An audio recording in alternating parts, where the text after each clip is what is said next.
이 더러운 짐승이 뭐야 이게? 당장 치워! 이 아이가 다쳐서 못 움직이옵니다. 다쳐! 네 목숨이나 걱정해! 에이! 차갑고 끈적한 침이 눈밭에 쓰러진 백발 노인의 얼굴 위로 천천히 흘러내렸습니다. 평생 남에게 베풀기만 한 노인이 제 손으로 살린 작은 생명 하나를 지키려다 차가운 눈밭에 내동댕이 쳐진 것이었습니다. 도대체 침을 뱉고 짓밟고 군림하던 저 탐욕스러운 지주에게 무슨 일이 벌어진 것일까요? 그리고 노인이 제 입에 들어갈 미음까지 아껴가며 살린 그 작은 짐승의 정체는 과연 무엇이었을까요?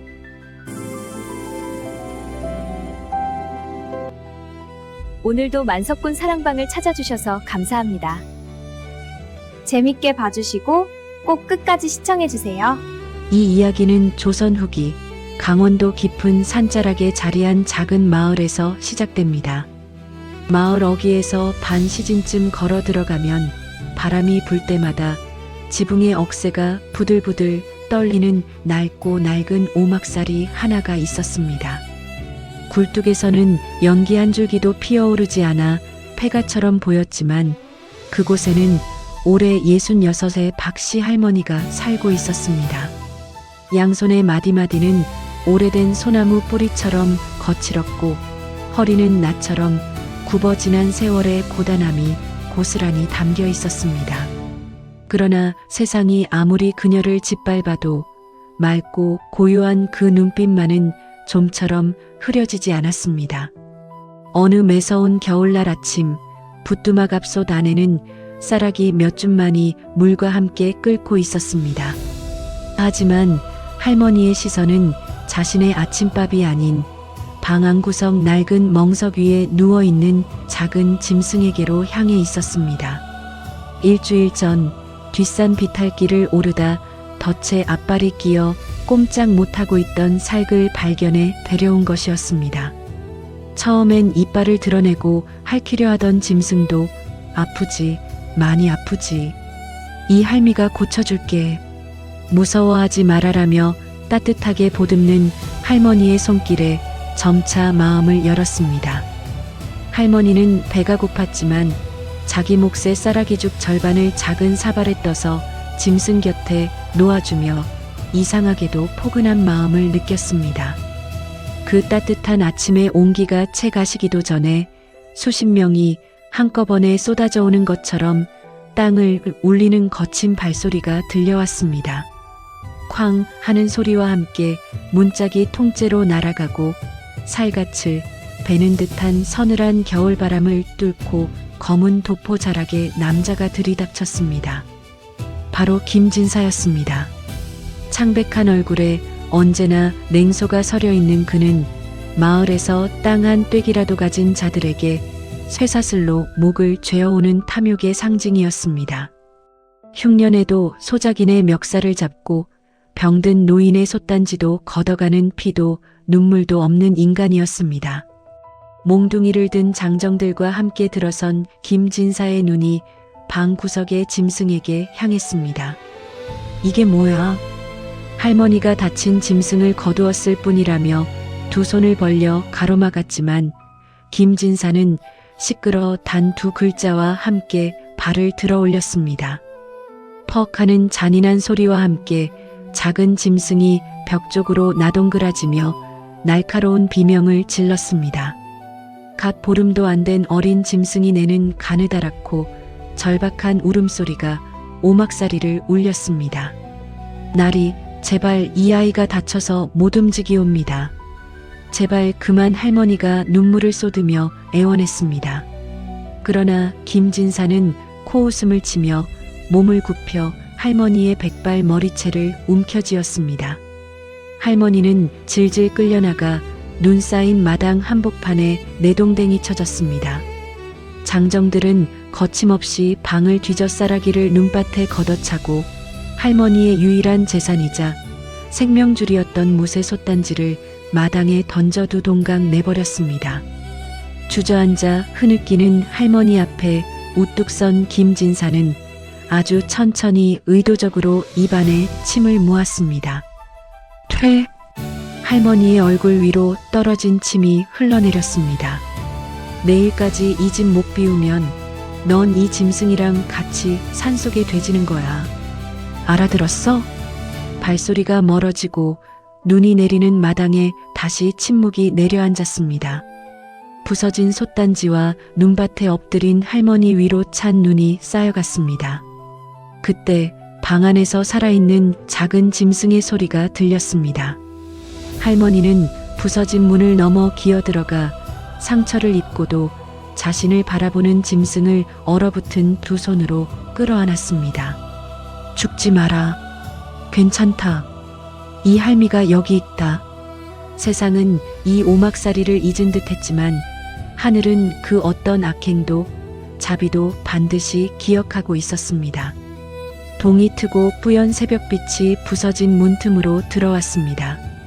눈 속에 반쯤 파묻힌 두 동강난 솥단지와 참새들이 쪼아 먹어버린 쌀아기를 보며 할머니의 눈앞에 40년도 더 된 오래된 장면 하나가 떠올랐습니다. 할머니의 남편 박서방은 부자는 아니었으나 마음이 넉넉하여 이웃이 어려우면 제 것을 먼저 내어주는 사람이었습니다. 역병이 돌아 가산을 탕진하고 흘러들어온 김진사의 아버지 김영감에게 벽시와 조를 건네며 갚을 생각 마시오라고 조건 없이 손을 내밀어준 이도 바로 박서방이었습니다. 그 은혜 덕에 김영감은 재기할 수 있었지만 아들 김진사는 달랐습니다. 아버지가 가난한 농부에게 고개를 숙였다는 사실을 굴욕으로 여긴 그는 은혜를 원수로 갚았습니다. 교활하게 이방과 짜고 토지 문서를 고치고 가짜 차용증을 만들어 할머니의 눈을 빼앗았고 고리로 빚을 얽어매어 그녀를 철저히 고립시켰습니다. 그럼에도 할머니가 억울함을 삼키며 버틸 수 있었던 건 사람이 사람을 해코지하면 언젠가 하늘이 샘을 한다오라던 남편의 유언 같은 한마디 때문이었습니다. 회상에서 깬 할머니는 얼어붙은 손등을 밟는 작은 짐승의 온기에 다시 눈시울을 붉혔습니다. 너는 고맙다, 이 할미한테. 같은 시각 김진사는 마을 어른들을 사랑채로 불러 모아 끔찍한 협박을 가하고 있었습니다. 그 노파가 산에서 요물을 끌어다 키우고 있어. 누구든 그 노파 돕는 사람 있으면 그 집 소작도 끊어버릴 거야. 생계가 달린 마을 사람들은 두려움에 입을 다물었고 철저한 외면이 시작되었습니다. 장터에서도 우물가에서도 사람들은 할머니를 피했습니다. 하지만 할머니의 무릎은 꺾이지 않았습니다. 산 너머 샘에서 물을 길고 나무를 캐어 끼니를 때우며 밤마다 자신의 낡은 저고리를 벗어 짐승에게 덮어주었습니다. 할머니의 지극한 정성 덕분인지 짐승은 살기라고 믿기 어려울 만큼 몸집이 빠르게 불어났습니다. 그러던 어느 날 밤 짐승의 등을 쓰다듬던 할머니는 화들짝 놀라고 말았습니다. 등에 살개개는 없는 선명한 줄무늬가 생겨난 것입니다. 이게 살기 아닌가? 떨리는 목소리에도 짐승의 크고 맑은 눈망울을 본 할머니는 다시 등을 다독였습니다. 살기든 뭐든 넌 이 할미 아이야. 알았지? 짐승은 어미 품에 안긴 듯 편안하게 그르렁거렸고 그 차가운 오막살이는 자비로 가득 찼습니다. 산 전체가 숨을 참고 있는 것 같던 고요하고 달빛 없는 밤이었습니다. 할머니의 품에서 잠을 자던 작은 짐승이 갑자기 일어나 부서진 문을 넘어 마당으로 걸어나갔습니다.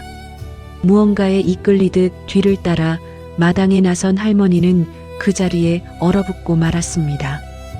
별만 촘촘히 박힌 검은 하늘 아래 마당을 가득 채울 만큼 집채만한 거대한 형체가 눈 위에 웅크리고 있었습니다. 어둠 속에서도 선명하게 빛나는 줄무늬와 형형하게 타오르는 두 눈. 바로 거대한 호랑이였습니다.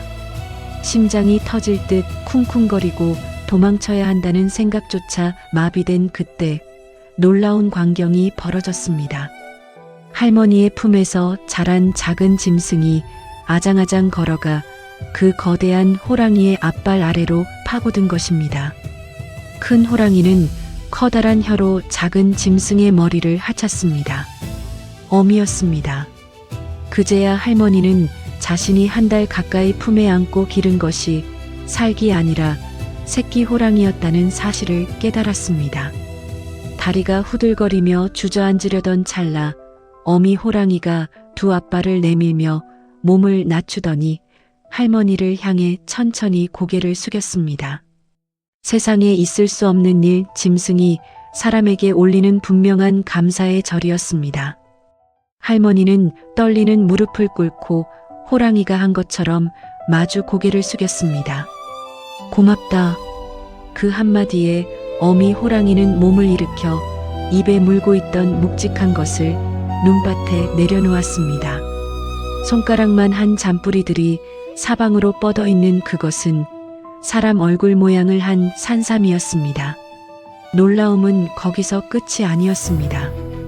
호랑이가 발로 눈을 긁어내자 어둠 속에서도 황금빛으로 번쩍이는 손바닥만 한 금괴들이 드러났습니다.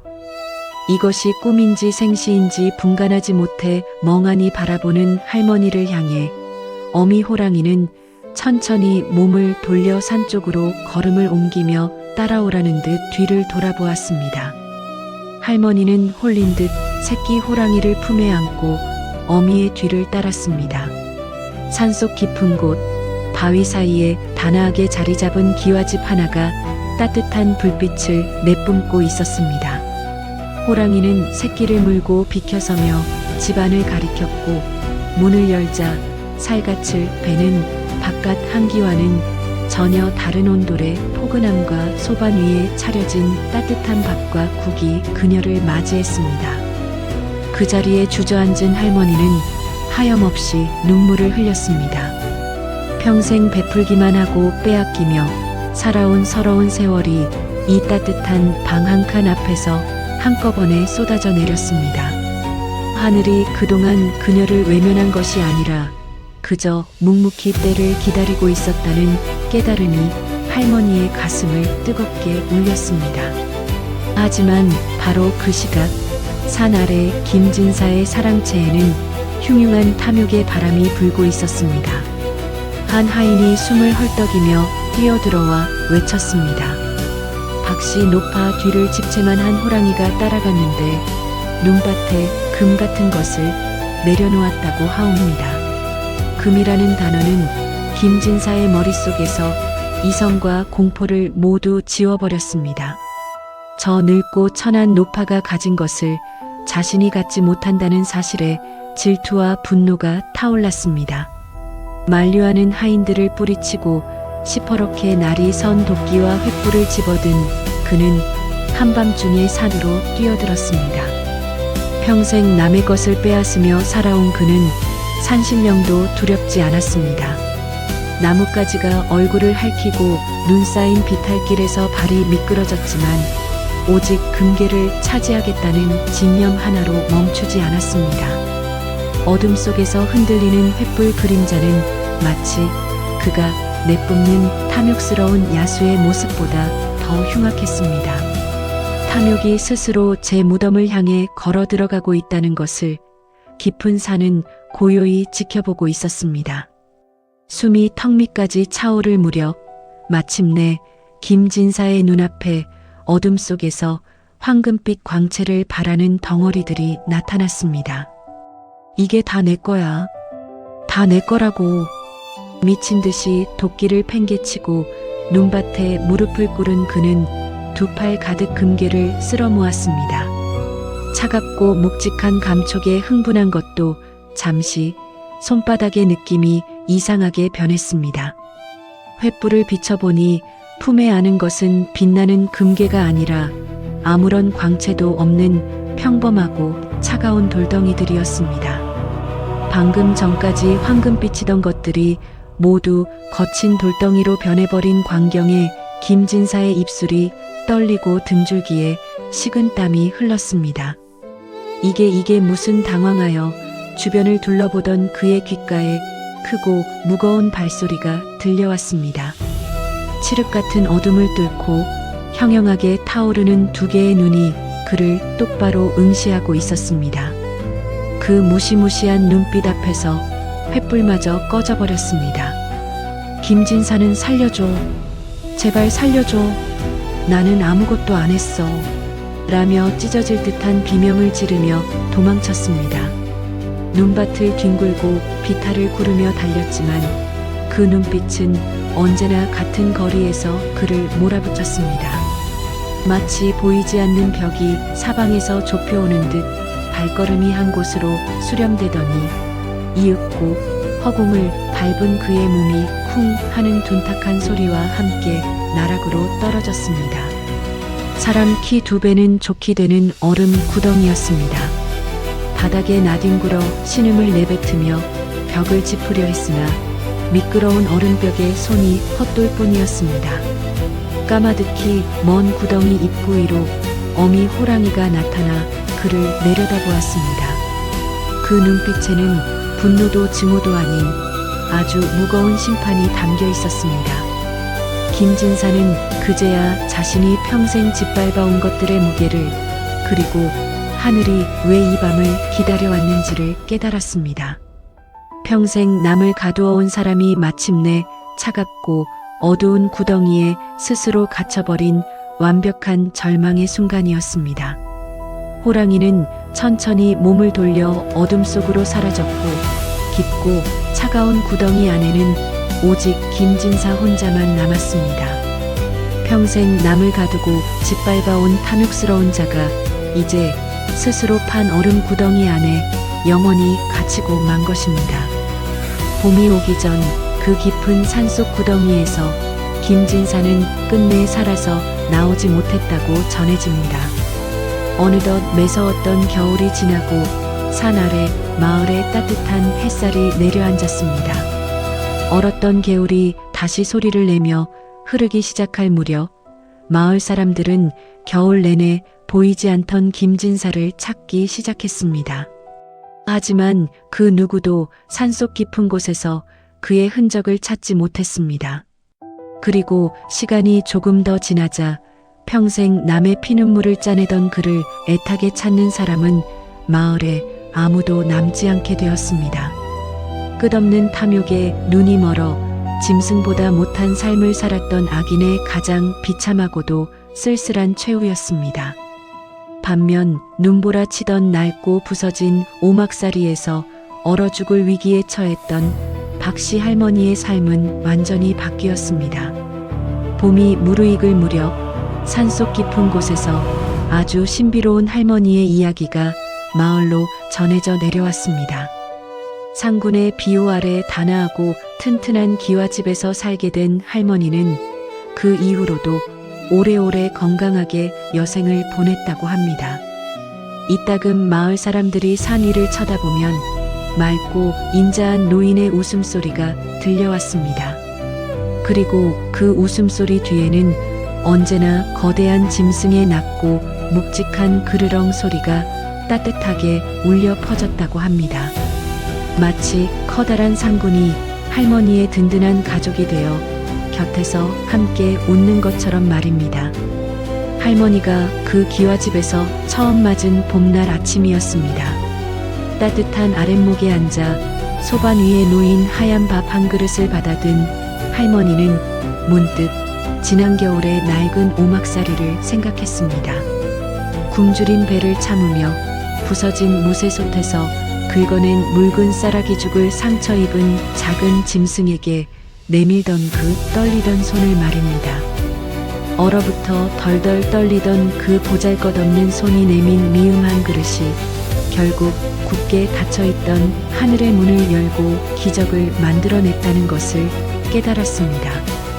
사람은 가진 재물의 크기로 기억되는 것이 아닙니다. 가진 것이 없어도 선뜻 내어줄 수 있는 그 따뜻한 손길로 세상에 기억되는 법입니다. 김진사는 평생 채워도 채워지지 않는 거대한 곳간을 끌어안고 살았습니다. 빼앗을수록 더 빼앗고 싶었고 가질수록 더 갈증을 느꼈던 그 탐욕은 끝내 그 자신을 가장 차갑고 어두운 구덩이로 몰아넣었습니다. 반면 할머니는 아무것도 없었습니다. 솥단지도 논밭도 기댈 이웃조차 없는 텅 빈 손이었습니다. 그러나 그 빈손으로 작은 생명 하나를 거두었고 자신의 목숨과도 같은 미음 한 그릇을 기꺼이 나누었습니다. 진정한 삶의 무게란 곳간의 두께가 아니라 아무것도 없는 빈손으로도 내어줄 수 있는 그 마음의 크기였던 것입니다. 이 감동적인 옛날 이야기를 끝까지 들어주신 여러분께 한 가지 여쭤보고 싶습니다. 살아오면서 아무도 알아주지 않아도 아무런 보상이 없어도 누군가를 위해 기꺼이 내어준 적이 있으신가요?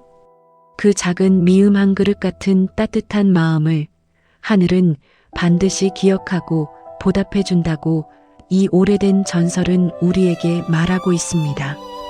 오늘 이야기가 마음에 닿으셨다면 댓글에 여러분의 따뜻한 경험담을 남겨주세요. 만석군 사랑방의 다음 이야기를 가장 먼저 만나보시려면 구독과 좋아요, 알림 설정을 꼭 눌러주시면 큰 힘이 됩니다.